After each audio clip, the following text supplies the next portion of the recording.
This is a basic pirate sword, and it's going to involve a single 160 and a 260. The 160 I've left about 3 inches uninflated. The 260 has maybe an inch uninflated. We're going to start with the 160.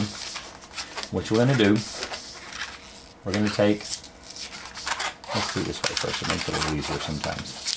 There we go. We want a little small pinch twist on the end, followed by another little small pinch twist. So we've got 2 pinch twists on the end of that to start it off. Now what we're going to do is we're going to take our 260, because we need to know how far to make this to go around. It needs to be snug so it's not going to slide a lot.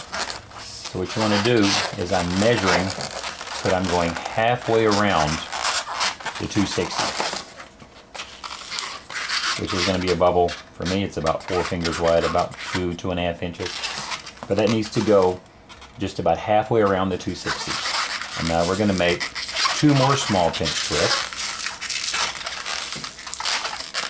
like that.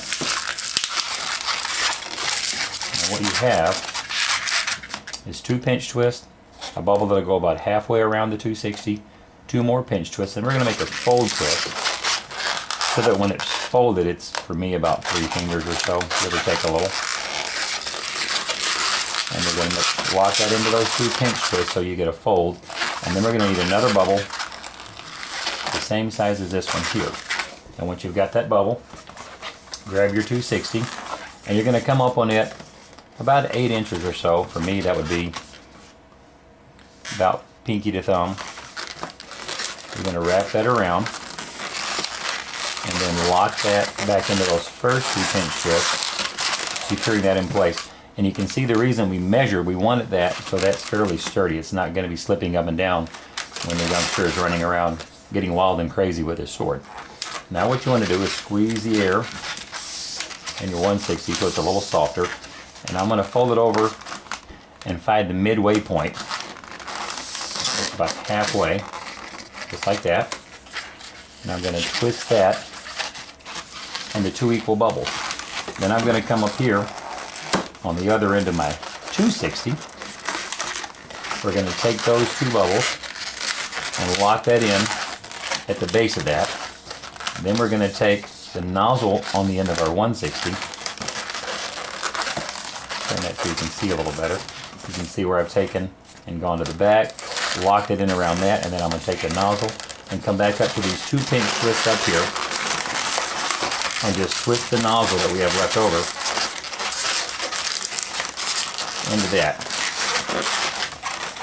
And you can see there's our basic handle of our sword. Now you could leave it long and straight like this and get a longer sword if you want, but what I like to do to give it some extra shape is I'm going to bring the nozzle in. Let me squeeze it so it's softer. I'm going to bring the nozzle end around, and then I'm going to take the nozzle of the 260 and twist it into those 2 pinch twists as well. I'm going to take and just twist that in there, locking it in place.